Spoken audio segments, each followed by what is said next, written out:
Halo bos, assalamualaikum. Jumpa lagi dengan Ale bos. Kesempatan pada pagi hari ini yaitu tepatnya pas tanggal 16 bulan November tahun 2022. Tepatnya lagi pas tanaman CM Kalolai ini usianya yaitu 46 hari setelah tanam. Dan aktivitas pada pagi hari ini yaitu melakukan penyemprotan yang ke-10 kalinya ya. Dan penyemprotan pada pagi hari ini itu dilakukan ada 3 kawan ya. Di sebelah sana ada 1 ya.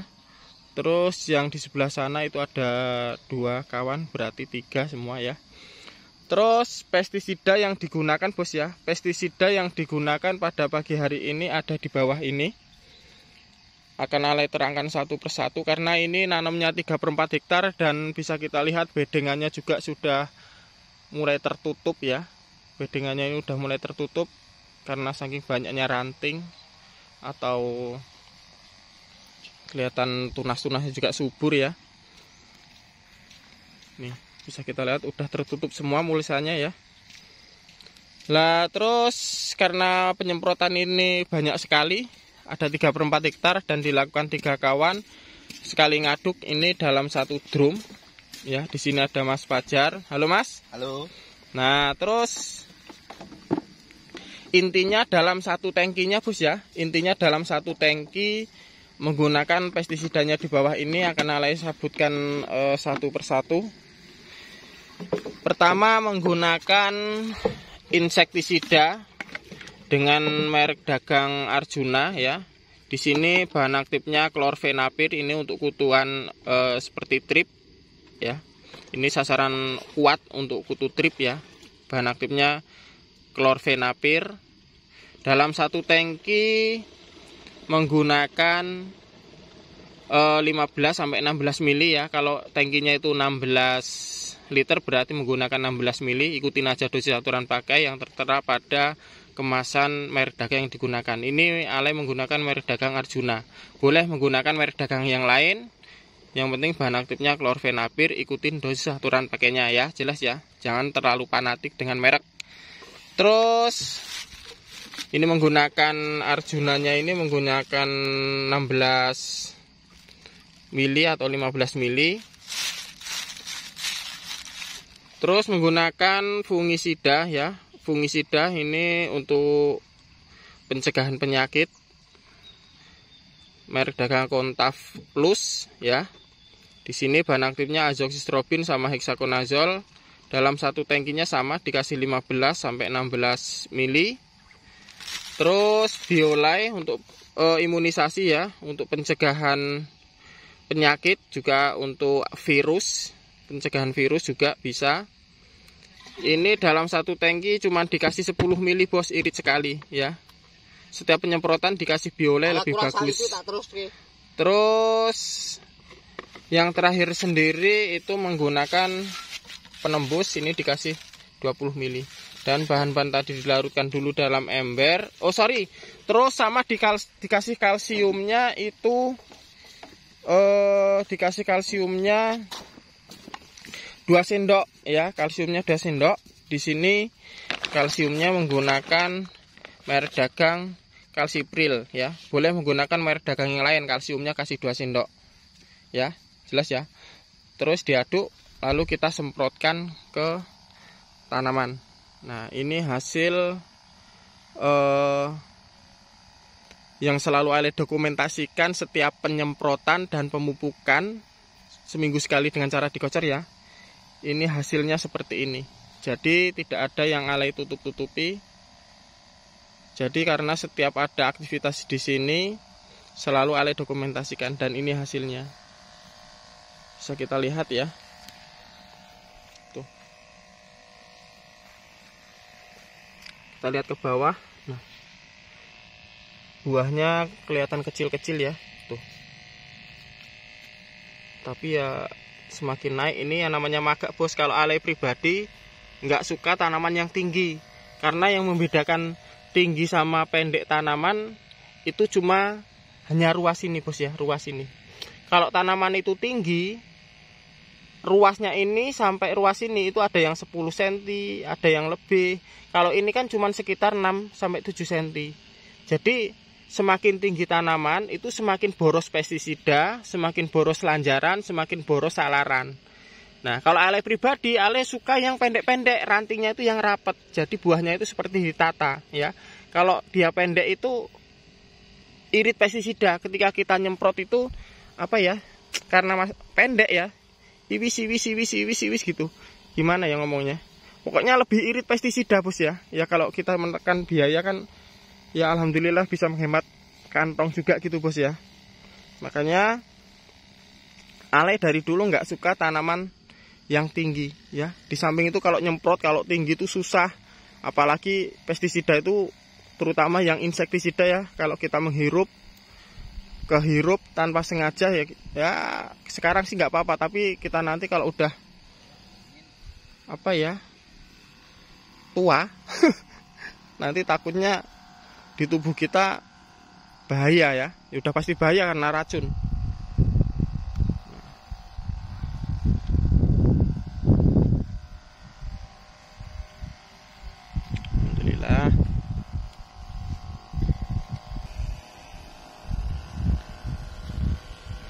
Dan nyemprotnya seperti itu, Bos ya, dari samping ya.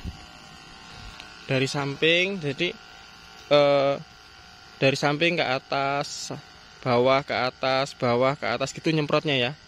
Dan itu nanti kanan kiri. Nah, ini kan bagian sebelah sini tuh Mas Fajar nyemprot. Nah, nanti waktu baliknya nanti sebelahnya ganti. Nah, seperti itu.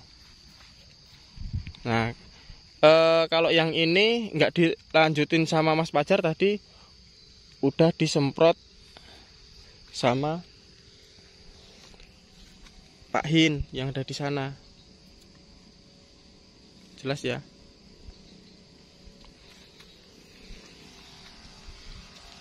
Oke. Dan kita lakukan sampai selesai, Bos ya. Alhamdulillah. Keker-keker. Terus di sebelah sana, Bos ya. Di sebelah sana di pinggiran kemarin dilakukan pemasangan perangkap lalat buah. Yuk kita ke sana yuk. Nah, di sini, Bos, di bawah sini bisa kita lihat ya. Ada perangkap lalat buah. Ini menggunakan model lem ya. Jadi pemasangan perangkap lalat buah ini kemarin dilakukan 2 hari yang lalu ya. 2 hari yang lalu berarti usianya ketika pas 44 hari setelah tanam ya. Nah, kemarin habis penyemprotan, besoknya langsung pemasangan perangkap lalat buah. Dan Ale nggak sempat bikin dokumentasi ya.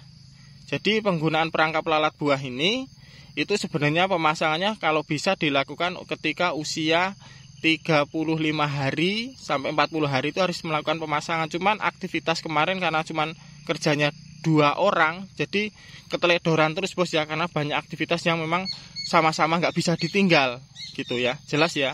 Nah, terus usia 44 hari setelah tanam kemarin melakukan pemasangan perangkap lalat buah yang model lem seperti ini. Boleh menggunakan merek dagang apa aja terserah, yang penting model lem ya. Kalau mau menggunakan sejenis petrogenol, menggunakan perangkap yang menggunakan bekas botol aqua ya nggak apa-apa, boleh. Tapi kalau Ale sarankan lebih maksimal menggunakan yang sifatnya model lem seperti ini. Dia usahakan botolnya putih susu, lalu diolesin perangkapnya itu kan berwarna yang model lem itu berwarna kuning. Nah, jadi kalau warna kuning itu kan disukai sama hama-hama yang apa ya, yang kiranya bisa mengganggu tanaman kita. Dan di sini bisa kita lihat perangkap lalat buahnya ini udah bisa merangkap ya. Dan pemasangan perangkap lalat buah ini, Bos ya, ini titik 1 dengan titik satunya sebelah sana itu kurang lebih 10 sampai 15 meter dikasih 1. Nah, ini keliling. Pemasangan perangkap lalat buah jangan di tengah area, nggak boleh, tapi di luar area ya. Jadi titik 1 dengan titik satunya itu 10 sampai 15 meter sama. Itu dari situ ke yang sana, itu yang kuning-kuning itu kelihatan ya. Yang kuning-kuning itu kurang lebih 10 sampai 15 meter. Nah, kuning-kuning itu nyampe kuning-kuning sebelah satunya sana itu sama 10 sampai 15 meter, kelihatan nggak? sama sana itu keliling. Jadi pemasangan ini dipasang keliling, jangan di tengah. Kalau di tengah itu akan mengundang ke tengah, jadi malah bahaya. Nah ini ya, bisa kita lihat sekeliling ke sana. Itu keliling, jadi sampai ke sana juga dipasangin. Ya, jadi pemasangan itu di luar area.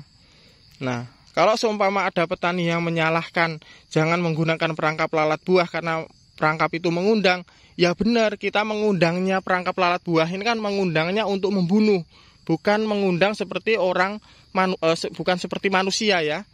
Kalau manusia itu mengundangnya itu biasanya kalau ada acara kondangan, habis makan pulang, habis pulang nanti ya kumpul lagi sama istri yang udah punya istri, nanti punya anak, jadi berkembang biak beranak.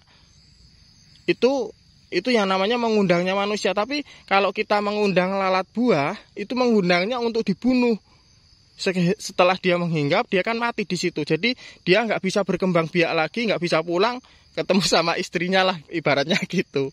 Ya, jadi kita ini benar, kita ini mengundang, tapi mengundangnya itu kan untuk membunuh atau mengurangi populasi perkembangan dari hama lalat buah tersebut. Jelas ya?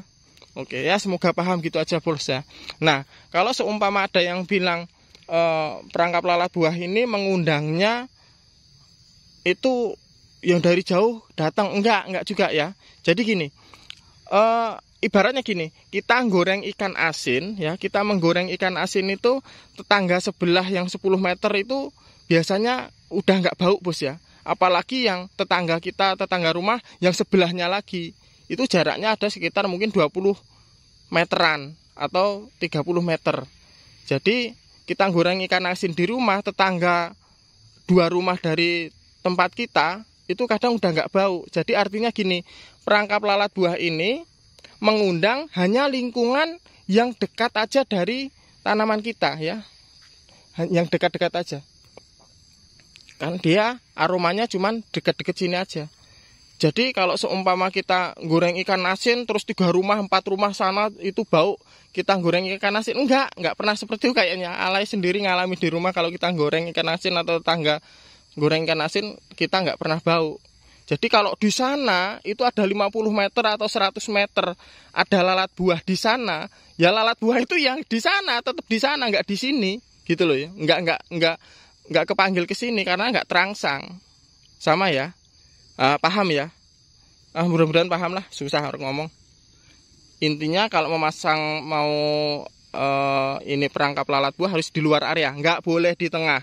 Kalau di tengah bahaya, pokoknya di luar area. Jadi makanya penyemprotan itu kalau untuk lalat buah dengan 2 cara, ini harus berjalan seiring. Pemasangan perangkap lalat buah di luar area, terus penyemprotannya itu menggunakan insektisida yang berbau menyengat ya, seperti Bactrophenovos, dimetoat atau asefat. Ketika dia disemprotkan di tanaman kita, karena itu insektisida ya, kalau kena mati, nggak kena karena bau, mungkin dia minggir. Setelah minggir terangsang dengan perangkap ini, nah maka dia menghinggap ke perangkap sehingga lengket, dia mati. Jadi untuk mengurangi perkembangan populasi hama lalat buah tersebut. Gitu bos ya, jelas ya. Nah ini lahan baru bos ya, buahnya sudah bisa kita lihat. Ini lahan baru yang belum pernah ditanami, tapi alhamdulillah sama-sama bagus bos ya. CM Kalola ini usia 46 hari setelah tanam. Oke bos, kita lakukan penyemprotan sampai selesai. Cukup sekian. Subscribe channel ini untuk episode berikutnya. Terima kasih.